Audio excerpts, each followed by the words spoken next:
administratif des Gaulois qui habitaient sur ce secteur qu'on appelait les Vésuviens. Alors ils avaient pour voisins immédiats de chez nous les Cénomans, le Mans, Vendôme, ensuite les Carnutes, Chartres contre Écoles, et au nord les Éburovics. Voilà. Alors la capitale de la région pour C, c'est autrefois avait changé de multiples fois de nom, c'est-à-dire que ça s'appelait au départ Civitas Seriorum, après les écrits, Sagorium par la suite, et pour certains, plus tard, Sagi, qui nous donnera le nom de C. Donc, l'état de connaissance, c'est que vous voyez tous les petits points noirs, ce sont les sites qui ont été localisés anciennement et nouvellement. Anciennement en période 1900 ou 1800, et en 2000, etc., à partir des constructions inventaires. Donc, c'est souvent, ça peut être des petites fermes, isolées, plus ou moins, ou divers artisanats. Parce que vous parlez sur les secteurs, vous voyez les secteurs, par contre, bon, ils ne sont pas si vides. Là, il n'y a rien, ici, il n'y a rien, et cela veut dire que les sols n'étaient pas occupés. On est sur des sites qui ne sont pas encore explorés, du tout. Donc, on le saura le jour qu'il y aura des travaux, le jour qu'il y aura des prospections inventaires programmées, etc. On pourra peut-être déterminer s'il y avait des occupations gallo-romaines. Alors, ce soir, je vais vous parler un petit peu de Tourouve-les-Mézières, le site de la cité gallo-romaine, petite ville. Mézières, du nom latin qui veut dire mur ruiné, en vieux français. Alors ensuite, je vous parlerai de l'agglomération secondaire gallo-romaine de Saint-Ouen-de-la-Cour, qui est juste à l'est de la forêt de Bellem. C'est une petite agglomération qui ressemble énormément à celui de Tourouve-les-Mézières. J'en reviendrai juste après. Aurigny-le-Roux aussi, par contre, est différente. C'est une ville-rue, c'est ce qu'on pourrait appeler une station routière en quelque sorte, petite agglomération secondaire. Et après ça, je vous parlerai du Mont-Cacu, Sainte-Cérélie-Mortagne, mais là on passe sur une autre catégorie, c'est les villas gallo-romaines. C'est des exploitations agricoles qui sont assez importantes. Ainsi que celle de Villiers-sous-Mortagne, qui est connue sous le nom de la Simonière. En fait, ce site est à cheval sur deux communes, Villiers et Mortagne, au Perche. Photo suivante. Donc voilà. Alors Tourouve-les-Mézières, elle est connue depuis le début, à peu près du XVIIIe siècle, par Breuzel de la Martinière en 1768, et il signale les trouvailles de médailles d'or, d'argent, de cuivre. Bon, il ne signale pas pour l'instant de céramique ou de monnaie. Il faudra attendre en 1801. C'est l'abbé Taffin qui réalise plusieurs observations. Il transmet à M. de l'Étang. Il paraît dans son essai de chorographie de 1803. Il s'agit de fondation d'édifices suivant une orientation est-ouest. Alors, s'il a observé des bases de fondation qui faisaient est-ouest, c'est certainement dû à des récupérations de matériaux. Et ce genre de choses, je vais l'observer après sur la fouille préventive que j'avais fait quelques années. Je vous en parlerai plus après. Alors, le site qui sera daté de la période gallo-romaine par Gabriel Vaugeois en 1830. Il observe entre la butte de Bellegarde et Mézières de multiples vestiges de bâtiments, que ce soit des bâtiments, des amas de bâtiments effondrés, des fragments de tuiles, de poteries de toutes sortes, des monnaies sont mis dedans, des meules gallo-romaines aussi, sont inventoriés, des divers objets. C'est ce genre d'objets que vous pouvez voir ici sont à peu près les mêmes. Alors, il est fait observer aussi par des habitants des lignes parallèles qui apparaissaient dans le champ. Des lignes qui allaient du nord au sud, d'est en ouest. Des bandes larges de 5 mètres. À peu près 5 mètres, entre 4 mètres 50 et 5 mètres. Et ça pourrait être, a priori, des rues pour lui. Donc, on l'aperçoit sur les champs en herbe, c'est normal, parce qu'une rue, c'est très compact, c'est très large, et en dessous, l'herbe est jaunie, forcément. Ce genre de phénomène, on l'aperçoit en photographie aérienne. Ça, il faut observer après. Donc, il procède à des petits sondages sur ces rues, et il observe une stratification de plus de 50 cm d'épaisseur, à peu près, de scorifères, de moellons de pierre, etc. Donc, scorifère veut dire qu'il y avait a priori un travail de réduction de minerais et métallurgique sur le site qui était assez important. D'ailleurs, les anciens découvreurs, il y en a eu plusieurs, avaient déjà signalé au cours de travaux d'éclairage la présence de bas-fourneaux et de nombreux amas de scories. Donc, après, bien plus tard, quelques années après, photo suivante. Quelques années après, il y avait un tertre qui se trouvait à proximité de l'agglomération, un tertre qui pouvait être le lieu du cimetière de la ville, de la nécropole. Alors ce tertre faisait une forme de 10 mètres, sur une largeur de 7 mètres pour une hauteur de 2 mètres. Bon, ce théâtre gênait l'exploitant, il décide de la terrasser, et en terrassant et en tapant sur le dessus, il retire à l'intérieur une grande poterie. Cette poterie contenait de la cendre et des ossements. À l'intérieur se trouvait une statuette d'une déesse mère, une statuette en terre blanche. Photo suivante. Il se trouvait aussi à l'intérieur, en offrande, une petite statuette de Rhésus, enfant souriant. Sur chaque côté de cette urne se trouvaient 2 bouteilles en verre avec des anses, mais malheureusement les bouteilles ont été cassées par les coups de pioche. Seul reste au musée de Mortagne la partie haute de ces bouteilles et la statuette de Rhésus. La déesse mère, on ne sait pas ce qu'elle est devenue. Elle a dû partir dans un cabinet de curiosité ou une collection privée. Elle est perdue. Mais ces 2 statuettes, quand même, permettent de dater la sépulture de la fin du IIe siècle au tout début du IIIe siècle. Voilà. Photo suivante. Alors là, je vais vous parler un petit peu de la méthode de la photo aérienne. En archéologie, elle est très utile. C'est-à-dire que c'est des photos, quand on prend de l'altitude, on peut voir les substructions. Là où vous avez des fondations, par exemple sur un champ qui a été labouré pour y faire du blé, là vous avez des fondations en dessous, le blé qui va pousser au-dessus va dépérir et va être moins haut. Alors quand on passe fin juin, début juillet, en lumière rasante en fin de journée, on aperçoit dans certains cas comme si on avait tracé le plan directement dans les champs, le plan des bâtiments. Là c'est quand même une mine d'information qui est très intéressante. Mais bon, ça ne répond pas à toutes les questions parce que toutes les structures qu'on peut apercevoir ne sont pas phasées finalement. Alors là, vous avez, bon, là c'est un champ en herbe, donc on ne verra pas les habitations. Le problème, c'est que les fondations sont trop fines. Mais les rues sont tellement épais et larges qu'on aperçoit quand même les bandes jaunes. Vous voyez ? Ici. Vous en avez 2 sur d'autres photos. Elles continuent comme ça et elles rejoignent l'ancienne 12. Elles ne sont pas se poursuivre. Et la deuxième qui est là, celle-là devait rejoindre C, et celle-là devait peut-être rejoindre Chat sur l'ancienne 12. Donc, photo suivante. Pour que ce soit plus clair, je le mets en rouge. Voilà les observations. Vous regardez les maisons, ça vous donne une échelle à peu près, et imaginez que toute la zone était lotie. Ouais. Alors, il y aura un chantier en 2010 qui sera ici. C'est la construction d'une maison. Un permis de construire a été délivré à cet endroit. La formation m'était venue, j'en avais informé le service de l'archéologie Caen qui m'avait mandaté pour faire un suivi de travaux. Donc, j'étais venu en renfort avec M. Guy Leclerc, archéologue spécialisé pour la période gallo-romaine, et M. Jean-David Desforges, qui est archéologue à l'INRAP. Et on s'est mis en concertation avec la société d'aménagement, etc., pour ne pas retarder les travaux et prendre toutes les informations possibles et relevées. Donc la zone se trouve là. Si vous voyez les petites structures que vous apercevez là, vous la verrez sur la photo suivante. Voilà. Là, vous avez le plan planimétrique du sol. Ça correspond à la grandeur de l'habitation. Alors, qu'est-ce qui a été observé dans cette foule de sauvetage? La grande bande grise que vous avez là, qui se poursuit ici, qui forme un angle, c'est ce qu'on appelle une tranchée de récupération de base de fondation de maison. Comme je vous avais dit, les fondations qui étaient vues d'est en ouest, etc. C'est possible que ce soit ça. Donc, vous avez celle-là qui est là, ça forme un angle. Ici, vous avez un fossé profilé en V qui était rempli de torchons méfiés, brûlés, dont vous en verrez les photos par la suite. Ici, un puits gallo-romain. On a fouillé juste l'anneau. On n'est pas descendu profond parce que ça ne sert à rien. Le puits était annoncé mauvais état et la structure était assez fragile. Par contre, on a fait quand même un sondage avec un coup de pelle sur 1 mètre pour voir le remplissage et essayer de le dater, ce remplissage.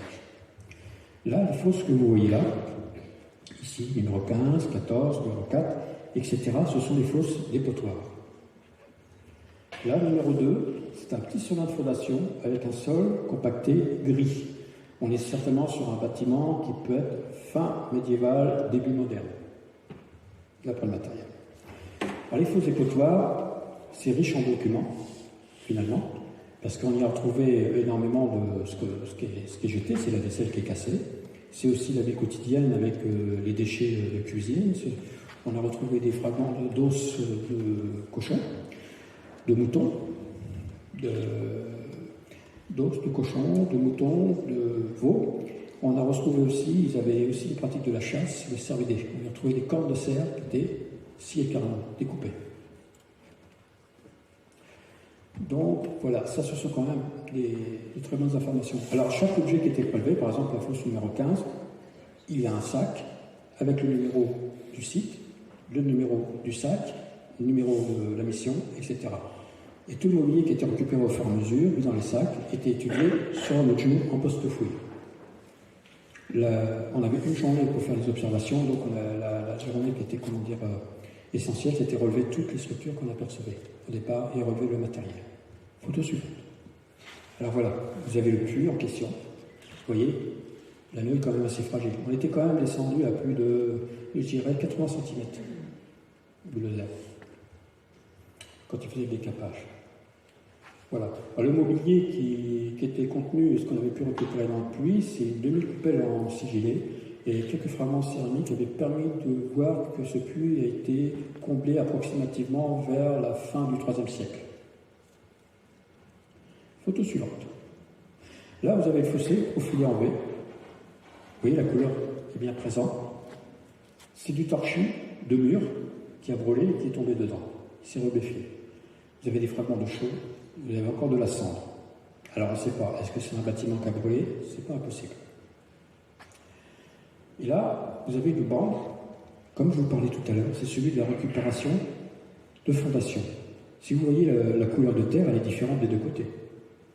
Quand ils ont récupéré les pierres, ils ont rebouché le trou, donc ils ont rebouché tout ce qui était au-dessus. Donc c'est le sol agricole qui arrivait vers le fond. C'est des bases de fondation qui ont dû être récupérées fin 19e siècle à peu près. Photo suivante. Voilà une autre chose, c'est une fosse dépotoir. Là on est arrivé vers le fond, on est descendu. Bon, on a trouvé énormément de fragments, hein. C'était des fragments d'amphores, etc. qu'on a trouvé. Même une meule gallo-romaine, une monnaie aussi, et toutes diverses vaisselles. Alors vous avez là, ici, un bol mortier qui est présent, qui est écrasé, qui est encore en place. Et toujours là, ici, des fragments d'os de boucherie, d'animaux, du bovin a priori. Des éléments de chaux, de torchis. Photo suivante. Voilà, le bol a été reconstitué en post-fouille, nettoyé, reconstitué, recollé. On a l'impression qu'il y entier, hein, parce que j'ai pris un bon angle de photo, derrière c'est la misère, il en manque la moitié. Maintenant, ce mobilier est au CCE d'Alençon, Centre de conservation et d'études du mobilier archéologique, c'est le dépôt. Photo suivante. Voilà, vous avez un petit peu une vue d'ensemble. Vous avez cette bande grise, ici, ce qui formait un mur qui devait faire à peu près 80 cm d'épaisseur, approximativement. La fosse profilée en V semblait venir se coller contre le mur. Il n'a pas l'air de se poursuivre, par là. Qui plus est, au premier décapage, on avait tout un étalement justement sur cette zone de torchis. La coupe a permis de voir en clair de quoi il s'agissait véritablement. Vous avez des fosses ici. Là, vous avez les fosses dépotoirs que je vous parlais tout à l'heure, et ici. Voilà. Photo suivante. Maintenant, alors, Tourouvre-les-Mézières, c'est une petite agglomération. Par une petite agglomération, il y avait quand même pas mal de monde. Et à quoi servait cette agglomération? C'est pas une capitale de région, il n'y a pas de forum, etc. Alors, c'est souvent des relais routiers. C'est-à-dire, c'est des relais, c'est en premier lieu, c'est des relais qui vont être installés à certaines distances autour des capitales de région ou des villes plus importantes. Donc, ils ont en but, c'est de voir le bien des voyageurs, c'est-à-dire qu'ils puissent se lever, manger et dormir, et repartir le lendemain dans des bonnes conditions de route. Alors, c'était des voyageurs, les voies romaines étaient constamment occupées, c'est-à-dire qu'il y avait des sociétés de camionnage, comme on a aujourd'hui, qui transportaient des marchandises de ville en ville, etc. Il y avait des gens qui avaient besoin de se déplacer, devaient dormir la nuit ici. Donc c'est le premier but-là. Il y avait aussi beaucoup d'artisans, de divers métiers et de restauration. Il y avait un autre but aussi, ces agglomérations secondaires, c'est que généralement ils récupéraient les produits qui étaient faits par les villas ou les fermes gallo-romaines qui se trouvaient autour. Les produits qui étaient faits étaient acheminés dans les agglomérations, transformés et ensuite exportés. Alors, une troisième aussi activité qui était assez importante. On est sur un secteur finalement autour de Mortagne où le mine à fer est très très présent depuis longtemps. Et donc, ils avaient la méthode, ils pratiquaient la réduction du minerai de fer. C'est-à-dire qu'il y a eu la preuve, il était déjà signalé en 1800 la présence de bas-fourneaux, sur lequel ils voyaient même encore la présence des tuyères. Alors, un bas-fourneau, c'est une cheminée qui va faire à peu près 1 mètre, 1 mètre 50, avec une largeur de 50 à 60 cm. Alors, généralement, on récupère du minerai de fer qu'on concasse, qu'on grille, on le met dans la cheminée avec du charbon. Des personnes se chargent d'actionner des soufflets pour faire chauffer très fortement cette cheminée. Et au bout de plusieurs heures de travail, c'est-à-dire presque une journée, ils en retirent la loupe de fer. Cette loupe de fer est ensuite revendue à des personnes à la forge. Revendue pour faire des outils et tout ce qui avait besoin, des clous, des arêtes de charrue, etc. Donc, une fois qu'on perçait le bas de la cheminée pour laisser sortir le déchet, c'était le scorie de fer. Et le scorie de fer, on ne le jette pas. On ne jette rien, on recycle à l'époque. Qu'est-ce qu'on fait? On empierre les voiries. Et d'ailleurs, c'est comme ça que se rempliraient les voiries de l'agglomération. C'est-à-dire que comme il y avait 50 cm d'épaisseur quand même de scorie de fer, compacté avec des petits morceaux de calcaire, etc., des rues, quand ils étaient bien tassés, devaient être écrits comme route goudronnée. Donc les scories, vous en ferez là. Donc, voilà les 3 activités économiques. Alors, cette cité va exister à partir, je crois, de l'an.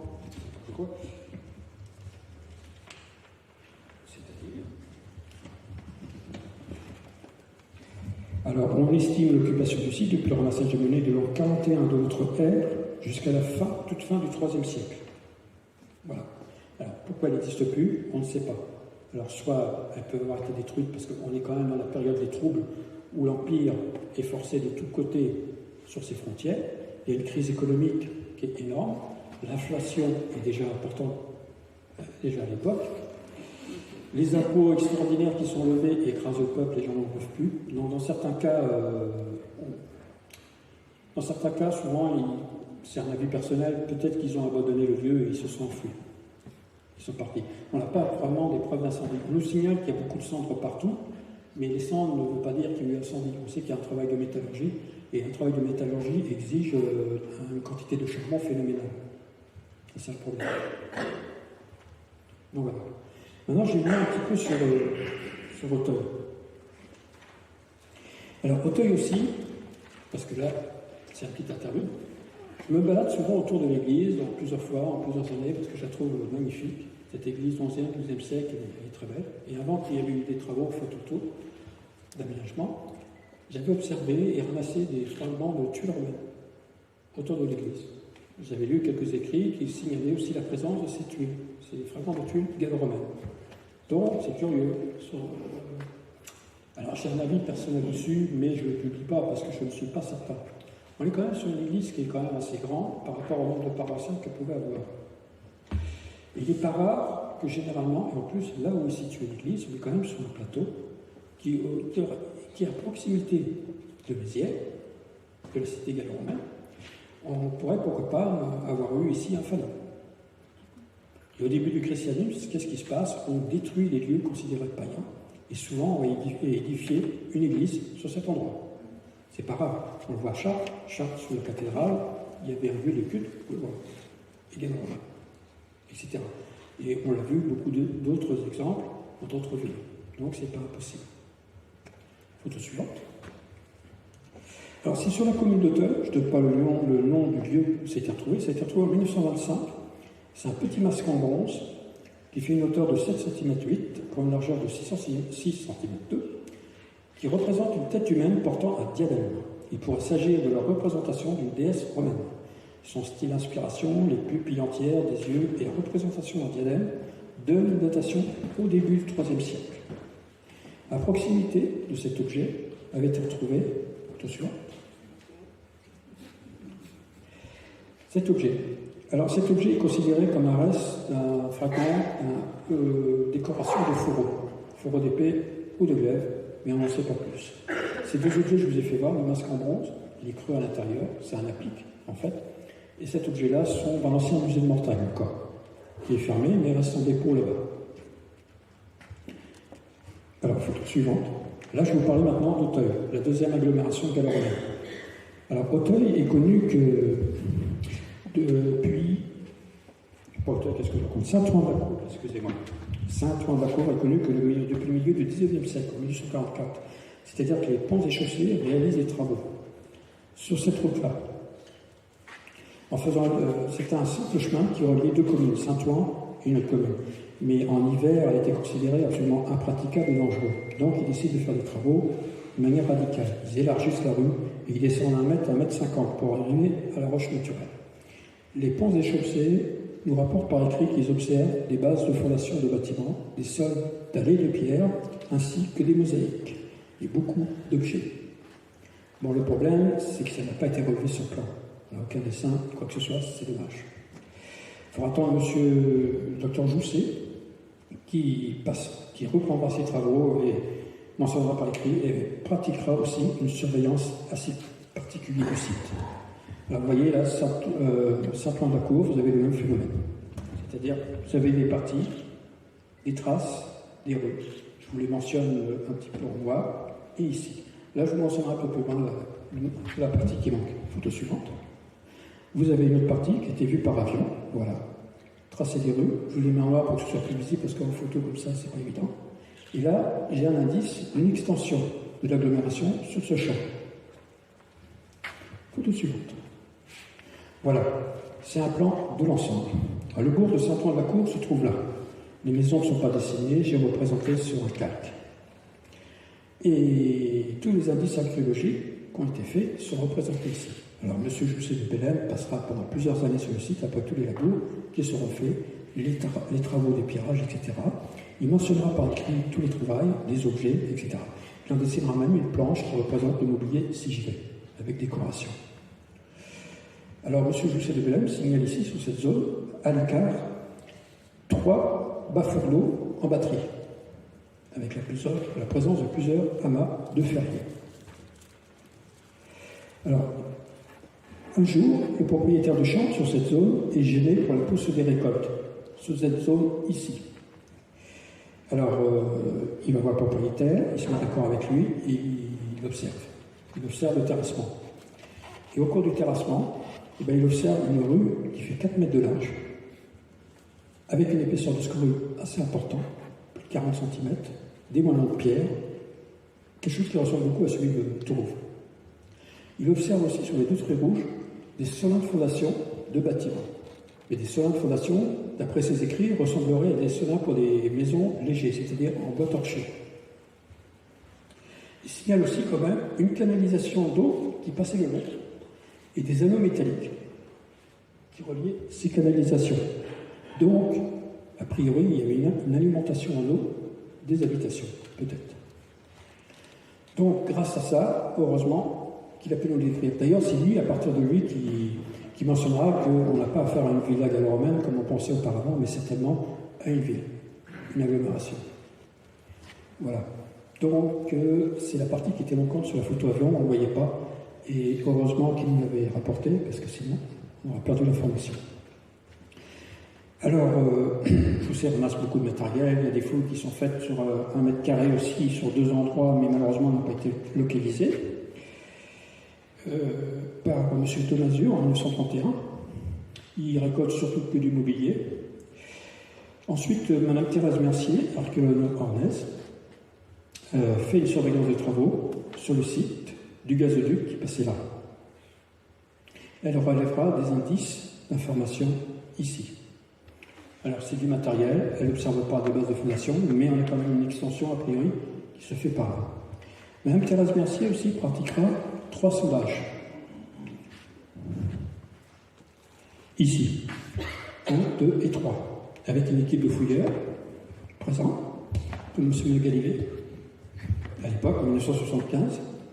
Donc, ça confirme bien, c'est-à-dire que le plan qu'elle avait fait, j'ai pu le caler avec les photos avions, et on a bien, sur le premier sondage, une stratification de rue, avec une épaisseur de scorie et de moellons de pierre.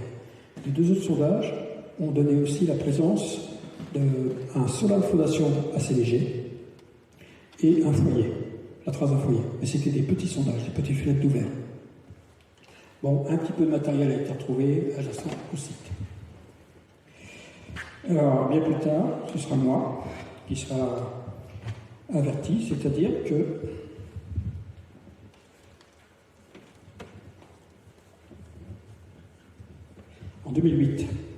en En 2008, M. Christian Pitel de la CDTP du Perche passe à Origny, à Saint-Ouen-de-la-Cour, et constate des travaux de terrassement sur cette partie du champ. Cette zone-là est déjà connue sur la carte archéologique, et normalement, personne ne peut faire de travaux sans qu'il y ait une fouille préventive. Mais le permis de construire a été délivré à cet endroit, en toute bonne foi, parce qu'on est hors de la zone. Bon, il observe un talus, il remarque du matériel qui est dedans, qui paraissait assez ancien. Il en avertit le service régional d'archéologie qui me mandate pour que je fasse les relevés d'informations. Donc je me rends sur place, et je constate, bon, évidemment, les travaux étaient bien avancés, le sous-sol du garage était installé. Mais bon, c'est pas... on va quand même voir ce qu'on peut faire. Donc j'avais 50 cm à 60 cm de chaque côté pour voir le type stratigraphique. Et j'ai quand même pas mal d'informations et des informations très intéressantes quand même. On est sur ce secteur-là, les deux, ici, un niveau de sol avec une démolition étalée d'un bâtiment gallo-romain. Et celui-ci, on a en profil un fossé en forme de cuvette, qui ressemble beaucoup à celui de Tourouvre-les-Mézières, c'est-à-dire que c'est une récupération de fondation, et on a balancé dedans tout ce qu'il y avait autour. C'est-à-dire que dans le fossé, j'ai récupéré le bout d'une cruche avec 2 anses, une petite cruche avec une anse, des fragments de torchis, de la cendre et déchets de faune. Donc, le mobilier qui a été étudié par la suite en post-fouille a quand même permis de dater que cette zone a été, la ville a été agrandie à partir du IIe siècle, tandis que celle-là, c'est le 1er siècle, tout début du 1er siècle, et là, 2e siècle, jusque le Bas-Empire, le 4e siècle. Alors, j'avais regardé quand même sur le talus du terrassement, j'avais essayé de ramasser un maximum de matériel pour étudier. Bon, ça allait des fragments d'amphores, etc. Photo suivante. Voilà, vous avez le niveau de sol. C'est pas un niveau de sol, si vous voulez, c'est un étalement de démolition de leur main. Vous avez la couche du sol agricole et la couche du sol calcaire. Et on pose ici, sur les deux côtés, au même niveau, et on rejoint finalement le fossé de récupération. Photo suivante. Voilà, vous avez la tranchée, ici, et c'est là que j'ai extrait, après avoir mis sur plan et dessiné le mobilier qui était contenu. Ici, ça n'a pas été fouillé entièrement, j'ai pris quelques informations dessus. Photo suivante. Voilà, partie haute d'une cruche, à 2 anses. Photo suivante. Et là, c'est retrouvé sur le talus de terrassement, c'est un fragment d'amphore avec un graffito dessus. Photo suivante. Maintenant, je vais vous parler un petit peu de la 3e agglomération gallo-romaine. C'est celui de Origny-le-Roux. Alors, le site se nomme les Terres Noires. La découverte des vestiges remonte à la fin du XIXe siècle par un chercheur qui s'appelait Gabriel Fleury, en 1880-1881. Il signale le cours de travaux de l'installation de la ligne de chemin de fer. Il observe en premier des couches de cendres assez importantes, plus des lignes parallèles de grosses pierres calcaires sur l'endroit, reste d'un dallage de bâtiments. Alors, il y a des traces de foyer et des objets archéologiques, du torchis, des fragments de poterie et des monnaies. Il date ce site pour tout le Haut-Empire. Alors, sur une autre tranche de travaux, bien quelques années, très peu de temps après finalement, pour la construction de la voie ferrée, il observe les traces d'une trentaine de puits qu'il qualifie comme puits funéraires. 5 seront fouillés. Donc, il va décrire le remplissage de chaque puits. Il en fera des dessins de profil avec description. On a toujours un autre petit problème, c'est qu'il ne donne pas la localisation de toutes les structures sur plan, ce qui est dommage. Donc, il faudra attendre un autre puits qui sera fouillé par contre en 1969. Il sera fouillé par un archéologue qui s'appelle M. V. Non, en 1907, il y avait un autre puits qui avait été fouillé, il avait le même type de remplissage. C'est-à-dire, ce que j'avais oublié de vous dire, c'est que le type de remplissage, c'est de la terre, des fragments de poterie, des coquilles de coq, des os d'animaux, etc. Un seul avait une poterie à l'intérieur avec de la cendre. Et on ne sait pas s'il y avait... La poterie a été dessinée, mais on ne sait pas si la poterie contenait des offrandes, comme on peut voir à Tourouvre, une statuette, une monnaie, des choses comme ça. Voilà. Alors, il faudra attendre en 1969, l'archéologue M. V. On lui signalera aussi la présence d'un autre puits, donc il le fouillera. avec un groupe de fouilleurs de la SAP. Et là, il nous fera un plan. Il nous localisera aussi sur plan l'emplacement exact. Comme celui qui avait été retrouvé aussi en 1909, je vous l'ai dit précédemment, a été localisé aussi sur plan. Donc c'est important pour la suite. Alors bon, il donne aussi terre noire, charbon, terre noire et rouge, charbon, terre noire, gravier, charbon, pierre, poterie, sur cet endroit. Alors sang, poterie, statuette. Statuette, c'est la tête d'une déesse mère qui se trouvait là, cornes, outils, pierre à aiguiser et un coffret, les restes d'un coffret en bois. Et au fond, une petite cruche avec des ossements de déchets de flamme. Alors on qualifie ça de puits funéraire anciennement, mais ça prend avec beaucoup de prudence parce qu'on est plus sur des silos de stockage. Il faut voir que les puits, ils ne descendent pas à 7-8 mètres, ils ne vont pas atteindre la nappe phréatique. Qui plus est, ils ont eu tous une forme plus ou moins évasée vers le fond, structurée par le dessus. Donc voilà. Et vu la quantité qu'il y avait, on était plutôt sur une zone de stockage assez importante. Ces puits qui étaient décrits par M. Fleury, justement, on disait qu'ils étaient à l'écart entre 1 mètre et des fois à 50 cm les uns des autres. Voilà. Photo suivante.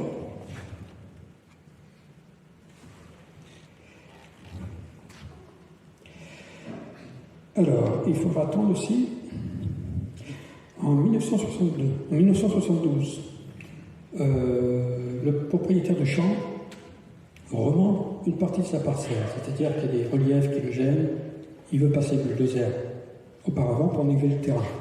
M. V observe à l'endroit où il veut passer le bulldozer un amoncellement de matériel assez important. Donc, en concertation avec le propriétaire, il vient avec son groupe de fouilleurs avant. Il procède à une fouille programmée sur cet endroit. Heureusement. Et dans sa fouille programmée, il relève un bâtiment comme ceci. Alors ce bâtiment, c'est un petit balnéaire.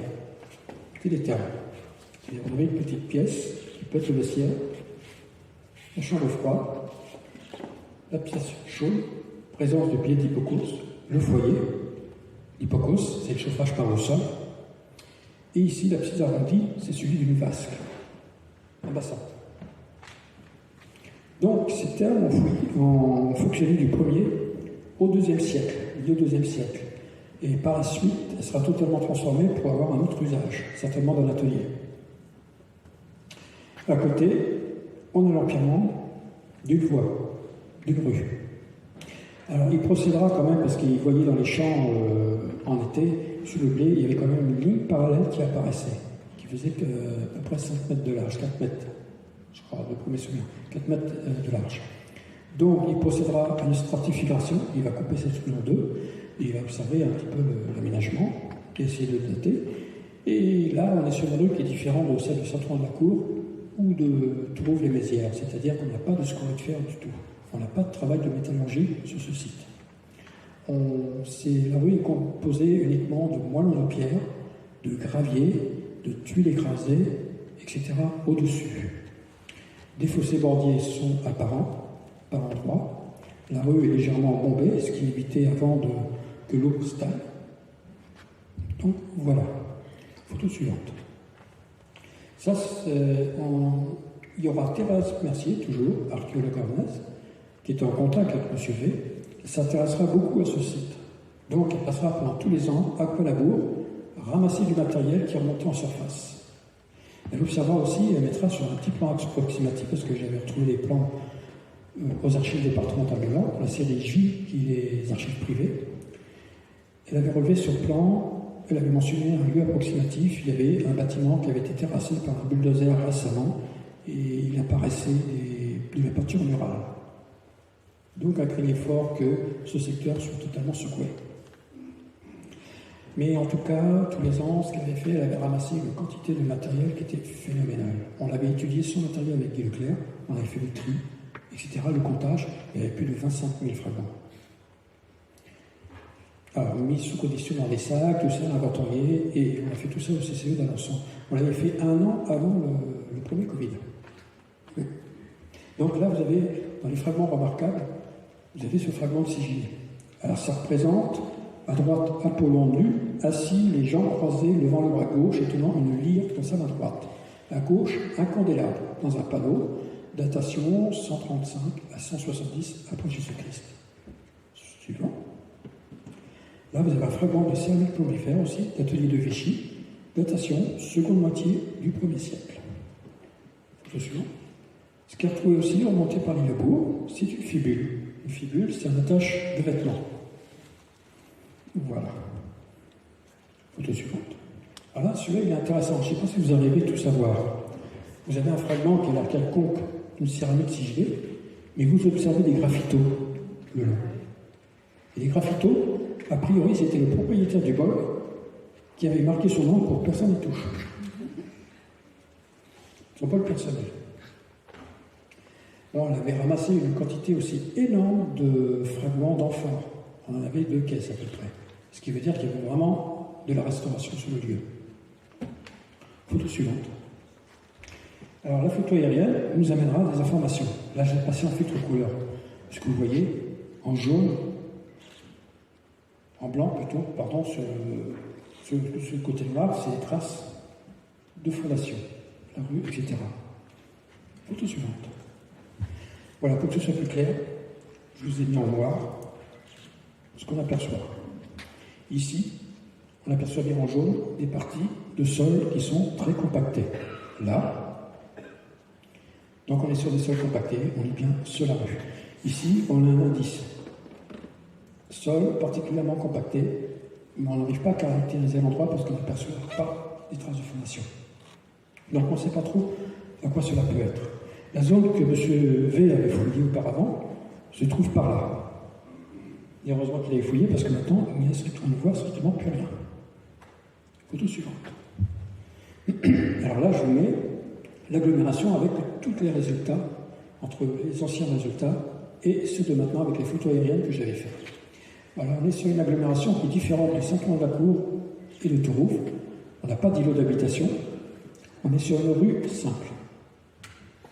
Elle fait 350 mètres de long. Alors, les 2 zones que vous avez là en rouge, c'est les concentrations de mobilier qui étaient très importantes retrouvées sur ce secteur-là et sur ce secteur-là.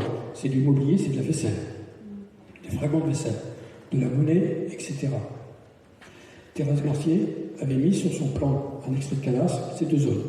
Plus tard, dans les années 90, M. Guy Leclerc, archéologue, passera sur le site pour des vérifications. Il ramassera du matériel. Il mentionnera aussi sur le plan les 2 mêmes zones, finalement. Ici, nous avons la zone qui a été fouillée par M. V. Et c'est cet endroit où il avait retrouvé beaucoup de mobilier et ce qui avait motivé la fouille de sauvetage en priorité à cet endroit. Là, nous avons le puits funéraire qui a été retrouvé en 1909, qui a été localisé sur plan. Ici, celui de M. V. Alors, ce qui est important, je disais tout à l'heure, les terroirs ils vont ici. C'est tout ce secteur. Et c'est l'endroit où se trouvaient concentrés énormément de ces silos de stockage. Alors, on est à cheval entre deux départements. Nous avons la Sarthe, et là, c'est l'Orne. Voilà. La zone D correspond à son plan approximatif que Thérèse Mercier signale les fragments de peinture murale. Peinture murale mêlée avec des fragments de tuiles et divers mobiliers. Donc, on est sur un site qui est vraiment différent. Et bon, le statut économique, c'est un relais routier. Fonction prioritaire, celui des voyageurs. Ils avaient aussi la transformation des produits qui venaient des fermes et des villas autour. Il n'y a aucun doute. Et d'ailleurs, je me demande si sur tout ce site de stockage, c'était pas dû à ça. Et il faut voir aussi qu'ils achemiнаient, parce qu'on a retrouvé une quantité énorme de poteries, qu'on appelle les poteries communes gribotées de type Labosse. Les poteries de type Labosse étaient produites dans la Sarthe. Les ateliers venaient de la Sarthe. Ils étaient acheminés là, et ensuite, ils étaient dispatchés un peu partout. Parce que ces poteries, on les retrouve à Tourouvre, on les retrouve à Saint-Cloud-de-la-Cour, on les retrouve à Saint-Cyron et partout. Véritablement. Alors, cette agglomération existait début 1er siècle et elle sera abandonnée fin 3e siècle, vers 270 à peu près. Elle sera totalement abandonnée. Elle sera remplacée bien plus tard par la ville qui est pas très loin, finalement, Mamers. Voilà. Alors, on ne sait pas quel est l'abandon. Le seul regret qu'on peut avoir aussi, c'est qu'on a 3 villes quand même, mais on n'a pas les noms ne sont pas parvenus jusqu'à nous. Voilà. Photo suivante. Maintenant, nous allons passer à autre chose que les agglomérations. On va passer aux villas gallo-romaines. C'est les villas gallo-romaines, c'est au même titre que le château, avec sa ferme agricole, et le hameau du voisin, avec ceux qui travaillaient pour le domaine. C'est l'équivalent. Alors, je vais vous parler de Sainte-Sœur-les-Montagnes. Sainte-Sœur-les-Montagnes, je le connais particulièrement, depuis très longtemps. Et j'ai prospecté pendant aussi plusieurs années sur ce lieu. Alors, ce site, il est connu véritablement. Le nom de Montcacune est quand même assez curieux. Il nous est parvenu jusqu'à maintenant. Pour une ferme gallo-romaine, c'est pas logique. Alors, il est connu que depuis le XIe siècle, sur un manuscrit qui provenait du Val-Dieu, parlait de Montcacune et la présence des Romains à cet endroit. Alors pourquoi ? Tout simplement parce qu'on a mis en valeur la vie de Sainte-Cérone. Sainte-Cérone venait de la Narbonnaise et remontait jusqu'à Sées. C'est le premier évêché de Sées, l'envoie dans la Santonie de Romagnaco, évangéliser un endroit considéré païen. Ils y font le premier monastère monial de Perche au 5e siècle. Donc, pour asseoir vraiment son installation et son histoire, on invoque qu'il y avait autrefois une ville considérable, occupée par les païens. En fait, c'est un peu plus modeste que ça, dans la réalité. Donc, il y a eu un nombre de matériel qui a été ramassé assez important, etc., en diverses années. Alors, on aura quand même Barre des Boulets, au XVIIe siècle, début du XVIIe siècle, il ira voir les habitants, posera des questions. Il ira voir ceux-ci sur place, il ramassera des témoignages. Les gens vont y décrire qu'ils y voyaient des restes d'édifices voûtés, des fondements de maisons construits en briques de grande dimension, posés en agrafe, les unes sur les autres, liées par un ciment très dur, des fragments de tuiles romaines et tout le mobilier qui va avec, différentes céramiques, beaucoup de monnaies en sont inventoriées aussi. L'abbé Frick de Champs, en 1840, se rend sur place aussi, ramasse une monnaie, des poteries, etc. Alors lui, d'après tous les éléments qu'il a, il donne une datation du site pour l'occupation. Il considère aussi que c'est une ville qui était très importante, mais il va considérer que c'est depuis la fin de la guerre des Gaules jusqu'au IIIe siècle que le site est occupé. C'est un petit peu plus différent. Alors, voilà. Après le ramassage de matériel, j'avais procédé à plusieurs sorties photos en avion. Et les photos en avion m'ont permis quand même de repérer des traces. Je n'ai pas mis les photos directement parce que c'est plusieurs années. C'est pas une seule fois que je les ai eues. Alors j'ai fait un plan approximatif. Les lignes vertes, c'est les courbes de niveau IGN. Voilà. Vous avez l'altitude 220 mètres, 221 et 195 mètres. Alors, on aperçoit le bâtiment de ce que j'appelle le Montcacune, la partie haute. C'est un bâtiment rectangulaire sur lequel on aperçoit des murs de cloisonnement. Une cour clos se trouve ici, peut-être le jardin d'agrément. Ici, nous avons la cour, la partie agraire, c'est-à-dire la ferme agricole.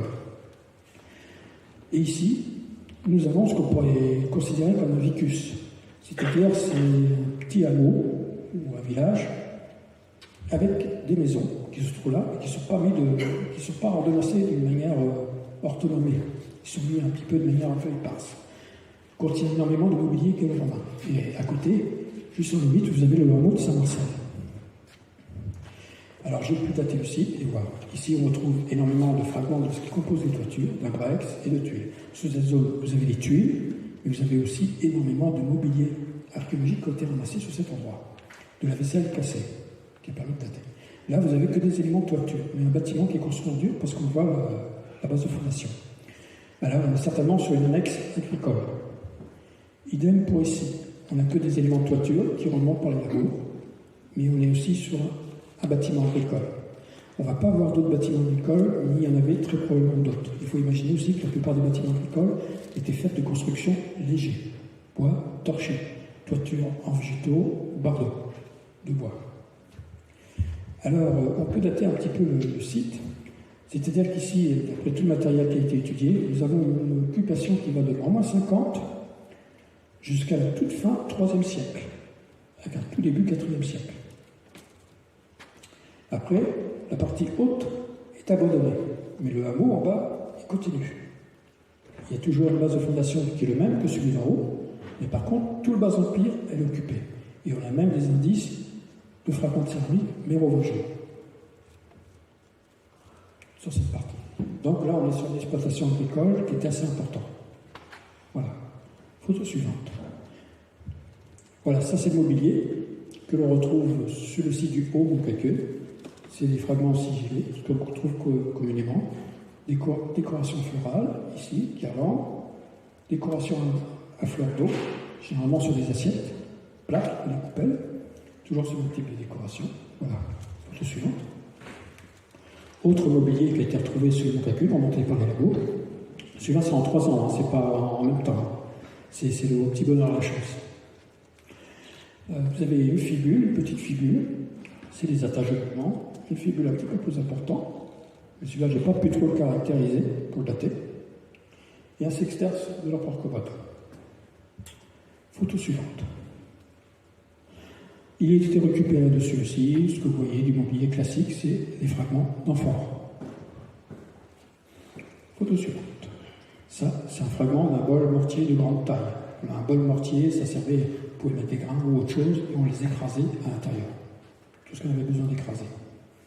Photo suivante. Là, voilà, on est sur la céramique qui était production de la Sarthe, et pas très loin. Et c'est des céramiques communes, grignotées, type la bosse. Ça, par exemple, ce genre de petits pieds, c'est pour les vases qui étaient des vases tripodes à 3 pieds. Les cols, les fonds, etc.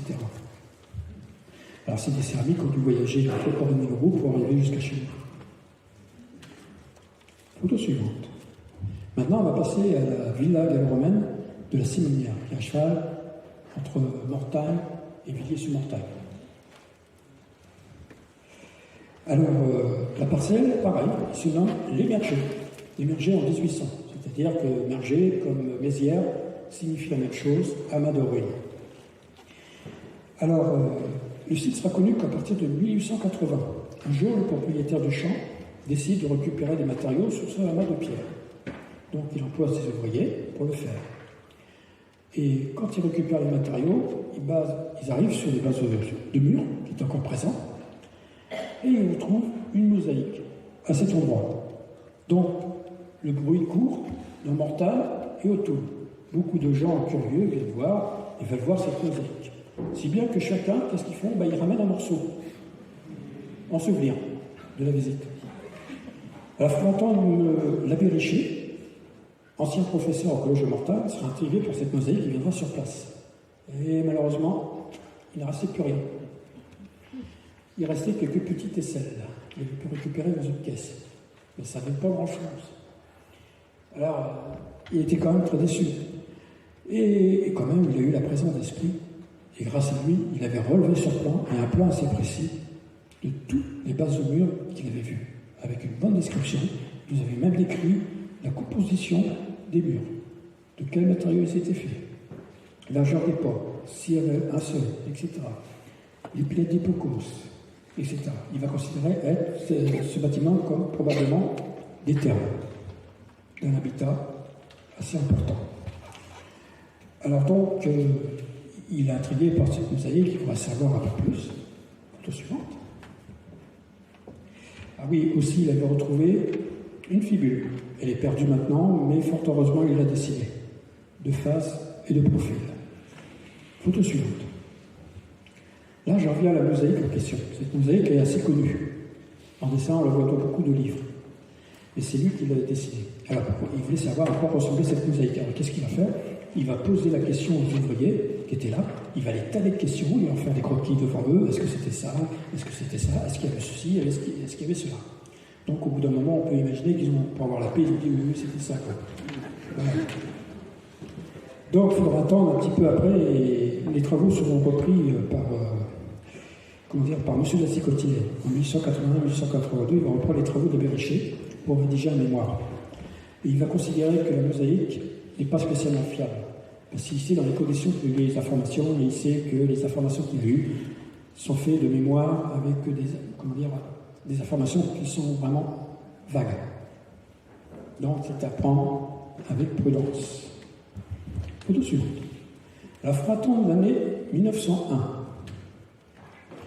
Alors, en 1901, M. Henri Toulouet est informé de travaux d'étirage sur un autre endroit du site. Il se met en concertation avec le propriétaire et il va suivre les travaux d'étirage. Donc, il se rend avec plusieurs personnes pour l'aider à relever les informations. Et là, on est quand même sur une phase archéologique un petit peu plus différent. Et moi, je ne vois pas la photo entière, pas le mur qui est là. Mais bon, c'est pas grave. Alors, il décrit ses travaux, il décrit le mobilier qu'il y trouve, etc. Le plan ne sera pas publié. Et un jour, j'ai la chance, aux archives de l'ordre, sur la CDJ, je retrouve ces fonds d'archives qui ont été récupérés après son décès. Et sur la CDJ, sur un dossier, j'ai un plan sur une feuille millimétrée, et c'est tout un relevé de cote qui a été fait, à l'état de cote, pas mis au propre.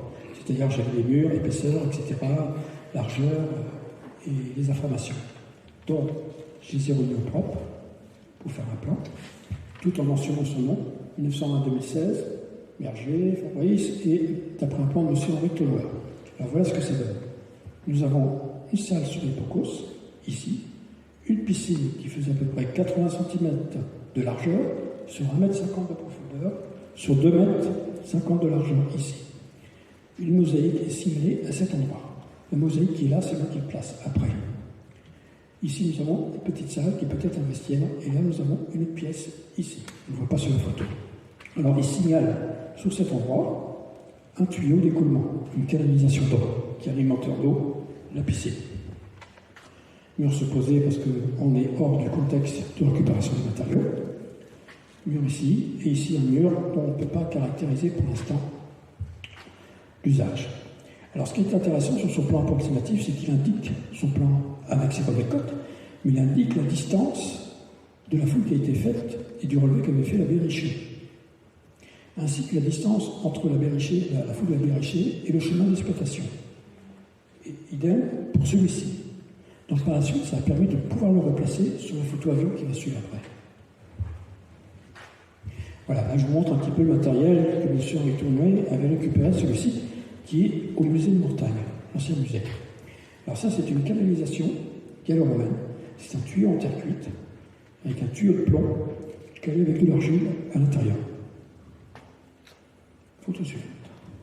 Ça, c'est un élément de pilette d'Hippocos. Pilette d'Hippocos, vous avez des pilettes qui étaient sur cette hauteur à peu près, ça dépendait. Un gros dallage dessus. Vous aviez un foyer à l'extérieur sur le mur, et l'air chaud passait en dessous. C'était le chauffage par le sol. Comme quoi on arrive à monter. Photo suivante. Ça, c'est les éléments de toiture. C'est ce qu'on appelle les tégulas. Tégulas avec la signature du tuilier. Comme il ne savait pas écrire, il faisait ainsi en demi-cercle. Photo suivante. Voilà. Alors là, c'était très intéressant. On est sur les éléments de décoration intérieure. On en vient. C'est les sols de mosaïque. Alors les sols de mosaïque, comme il écrit, il avait pris à un moment donné, quand il a retrouvé les premières plaques, ils ont pris plus de temps à faire la fouille pour le faire plus finement et essayer de sauver un maximum de ces éléments. Donc, les plaques vont être relevées, effectivement, au fur et à mesure. Il pourra en faire un dessin qui va le reconstituer d'une manière fiable aussi, parce que c'est des formes géométriques très simples, finalement. Donc, voilà, photo suivante. Encore un autre fragment qu'il avait récupéré là-bas. Suivant. D'autres fragments aussi récupérés là-bas. Ils sont dans l'ancien musée de Mortagne. Si vous voulez les voir, il faut demander à la médiathèque. C'est au 2e étage. C'est sur un grand cadre colonneux. Photo suivante. D'autres fragments de mosaïque. Voilà, ça c'est la partie haute de décoration qui est donnée en face du bassin. Et autre élément de décoration à l'intérieur, c'est des peintures murales avec décoration de fleurs. Peinture murale, aussi, assez simple, classique. Et il y avait aussi la présence de marbre blanc. C'est du marbre de plaquage. Photo suivante, il y en a eu 2 qui ont été ramenés au musée de Mortagne. Alors le marbre blanc, quand même, c'est pas rien, parce que pour trouver ça dans notre région, c'est beaucoup courant. La région ne contient pas dans ses sous-sols géologiques, dans l'ordre, du marbre blanc. Il faut aller le chercher ailleurs. Donc les gens avaient certainement les moyens de le faire venir à grands frais pour décorer l'intérieur. Suivant. Alors ça, c'est un document que j'avais retrouvé avec le plan de fouille. Ce document-là, c'est pareil, il n'avait pas été publié, il n'a pas dû avoir le temps de le faire, malheureusement. Il avait essayé de reconstituer la mosaïque, mais elle est reconstituée d'une manière fiable. Parce qu'à partir des plaques qu'il a trouvées, le morceau là, ici, c'est des formes géométriques, il suffit de les suivre. Et on obtient ce dont le sol pouvait ressembler. Décoration. Alors il décrit même ici un mur, une base de fond du mur, de 50 cm d'épaisseur. Et là, il écrit le départ d'une autre mosaïque. voyez qu'il ne sera pas, cette partie-là ne sera pas relevée, malheureusement. Photo suivante. La photographie elle-même. Alors ce projecteur, c'est pas évident, on voit moins bien. Je vais vous passer à une autre photo, parce que c'est beaucoup trop clair. Voilà, tous les indices y sont. Voilà, on est sur un domaine agricole qui a quand même une taille considérable, qui est 3 fois plus grand que celui du Mont Caquet de Sainte-Séraphin. Là, pour vous décrire, on a quand même 2 pavillons d'an, des pièces en enfilade qui forment une cour fermée. Peut-être y avait-il une toiture ici comme un cloître, une galerie. Nous avons probablement ici une deuxième cour clos. On retrouve cet exemple dans l'est de la France, à Andilly en Basilly. C'est à peu près un décalque de ce plan-là. Alors j'ai pu placer le plan de l'abbé Richer ici, parce que sur ce secteur-là, sur la photo avion, même si on passe sur les filtres couleurs, il n'y a plus rien à cet endroit. Ça correspond véritablement à la récupération des matériaux. Toutes les pierres ont été récupérées. Mais comme le service Toulouet nous indique les termes qu'il avait fouillés sont ici, distance entre le chemin là et là et là, on peut le placer avec précision. Quasiment. Et on voit très bien, quand on met le plan à l'échelle, ça se colle quand même. Voilà. On a des endroits, des petits édifices carrés comme ça, on ne sait pas trop à quoi ça pourrait être. C'est peut-être un petit fadon. Il se place à peu près à l'endroit où c'est courant. On a un mur de clôture qui est là, incomplet, des petits édicules ici, petits bâtiments. Là, ici, nous avons, beaucoup plus bas, un bâtiment qui a été construit en dur aussi, visible sur photo avion. Le sol ne contient que des tuiles et des fragments d'imbrax qu'ils ont chauffés ou qu'ils ont brûlés. Alors là, on est plutôt sur un site qui n'est pas une habitation, ni une annexe agricole, mais un atelier comme une forge. Il va être construit à l'extérieur de la ferme et de la cour de ferme pour éviter les risques d'incendie. Parce que là, il faut imaginer, on ne les voit pas au fond de photo avion, nous avions certainement les bâtiments de stockage qui étaient construits en matériaux légers et inflammables, bois torchés, etc. Il pouvait aussi se trouver les habitations de ceux qui travaillaient pour le domaine. Il faut imaginer, hein, c'est pas un château, véritablement, hein, c'est une grosse ferme qui est très importante. Voilà. Alors, le petit balnéaire qu'on a retrouvé là, quand même, c'est assez luxueux. C'est pas le balnéaire des propriétaires des lieux, parce qu'il est de sa famille, parce que c'est quand même éloigné. Et on a celui-là qui est là. Donc, on pense que ça serait certainement le balnéaire de celui du régisseur et de sa famille. C'est une place assez importante, hein, c'est l'équivalent du directeur pour l'époque. Alors bon, ce domaine agricole, avec tous les matériaux qui ont été ramassés anciennement, récemment aussi, on donne à peu près une datation d'occupation du site qui va de tout début 1er siècle jusqu'à l'an 270-276. Et après, le site sera très probablement abandonné. Toujours pour cela, la période des troubles. Quand on va sur le Mont Caquet de Sainte-Séraphin, la partie haute, c'est un petit peu plus tardive, mais elle est quand même abandonnée. Et celui-là aussi. Photo suivante. Alors maintenant, je vous évoque très rapidement une autre découverte qui a été faite anciennement à Mortagne-au-Perche, c'est-à-dire, vous voyez, la caserne de pompiers. Avant la caserne de pompiers, il y avait les abattoirs municipaux. Avant les abattoirs municipaux, il y avait le collège Saint-Éloi. Et avant le collège Saint-Éloi, il y avait le couvent Saint-Éloi. Et avant le couvent Saint-Éloi, à l'époque du Haut-Ménage, il y a une légende qui raconte que Saint-Éloi lui-même est venu planter une croix à cet endroit. Pourquoi il plante une croix? C'est pareil, c'est un endroit païen. Alors maintenant, on remonte dans le temps, on refait un bond, et on revient à la période de 1909. On détruit le collège Saint-Éloi pour y installer les abattoirs municipaux. Donc, on fait des travaux de terrassement, on creuse un trou assez profond, une sorte de puits, et on arrache une tête de statue, sans précaution. La cassure est encore fraîche. L'excitation est générale, on remonte la tête de statue, on se demande ce que c'est, tout ça. On appelle les personnes qui tenaient le premier musée de Mortagne, mais sans penser que le reste de la statue devait encore être en dessous. Mais bon. Photo suivante. Vous avez la partie face avant. Et vous avez le profil. Alors, elle sera, vous voyez, la règle, elle fait 20 cm. Quasiment la taille humaine. La tête de taille humaine. Donc, elle va être considérée, je pense à tort, comme une tête de Faustine. J'ai, au style de la coiffe, du chignon, Style visage, le travail qui est fait dessus, je l'ai comparé avec d'autres éléments que j'ai vus dans d'autres musées archéologiques. Et ferait peut-être penser, pourquoi pas, mais il faut être prudent, à une déesse mère. Donc on serait peut-être sur un site qui pourrait, pourquoi pas, être un sanctuaire. Galles-Romain, on n'est pas très loin des Mézières, on n'est pas très loin de l'ancienne voie romaine aussi, dans la 12. On est quand même... ça à prendre avec prudence, c'est un avis personnel à moi. Je sais qu'un jour, ce site, la caserne de pompiers, va déménager bientôt. Et il y a des projets qui vont se faire à l'endroit. Donc j'ai fait un petit peu rappeler quand même au SRA qu'il faut faire attention s'il y a des travaux de terrassement, parce qu'il ne faudra pas passer à côté quand même de louper quelque chose. Voilà. Photo suivante. Voilà. Là, je vous montre le CCE d'Alençon, c'est le Centre de conservation et d'études du mobilier archéologique. Alors là, vous avez la salle, montrer le matériel. Vous avez M. Guy Leclerc, qui est archéologue spécialisé pour la période gallo-romaine, qui s'occupe à trier le mobilier. Là, on était sur le travail du mobilier de Thérèse Mercier, qui venait d'Origny-le-Roux. La quantité qui était énorme. Vous voyez, c'est dans des sacs, dans des boîtes, numéros d'inventaire, etc. C'est inventorié au même titre que les archives. Voilà. Vous avez derrière la salle où sont archivées toutes les caisses. Photo suivante. Voilà, ça, c'est le matériel qui est stocké. Vous avez un premier niveau de solde avec du matériel, un deuxième niveau au-dessus. Vous avez une petite pièce pour le matériel qui est précieux, comme les torques, les fipules, les monnaies, divers bijoux.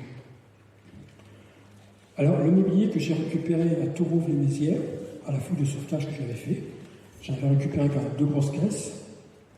Le mobilier que j'ai récupéré à Saint-Ouen-de-la-Cour, c'est pareil. Sur la fouille de sauvetage que j'avais effectuée, j'avais à peu près récupéré 1 caisse et demie. Celui de Sainte-Cyrane-Mortagne, il y avait 2 caisses que j'avais ramassées du mobilier, sont là-bas maintenant, au CCE. Si un jour des personnes ou autres, même des étudiants de l'université, voulaient les étudier, il faut qu'ils demandent accès pour voir le matériel. Ou si une exposition devait être faite dans le Perche ou autre, il est possible d'emprunter le matériel pour être exposé. Voilà, photo suivante. Voilà notre exemple du mobilier qui provient de la région d'Alençon. Photo suivante.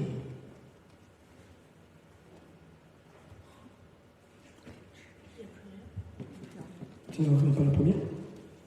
Je vais juste parler un petit peu de la première. La toute première photo, là, on voit l'ensemble, le dessin. Voilà. Alors, là, la fiche d'ouverture que je vous avais mis ici, c'est un dessin de Jean-Claude Colfin. Je le remercie d'ailleurs de m'avoir autorisé à le diffuser. C'est pourquoi je l'ai mis, parce que tout simplement, il ressemble, c'est juste pour vous donner une idée, de ce qu'aurait pu ressembler Origny-le-Roux. Origny-le-Roux est une rue simple. Elle fait à peu près 350 mètres, quand on regarde. Il n'y a que des habitations le long, habitations, ateliers, commerces, et à l'autre bout de la sortie de la ville, comme pour Origny-le-Roux, nous avons les petites armes pour que les voyageurs puissent se lever. Ici. C'est juste un petit peu pour vous donner une idée de ce que ça aurait pu ressembler. Voilà. Mais c'est pas un dessin qui veut donner la vérité vraie, quoi. Voilà. Je vous remercie. J'espère que vous m'avez compris, que je n'ai pas été trop barbant et quoi que ce soit.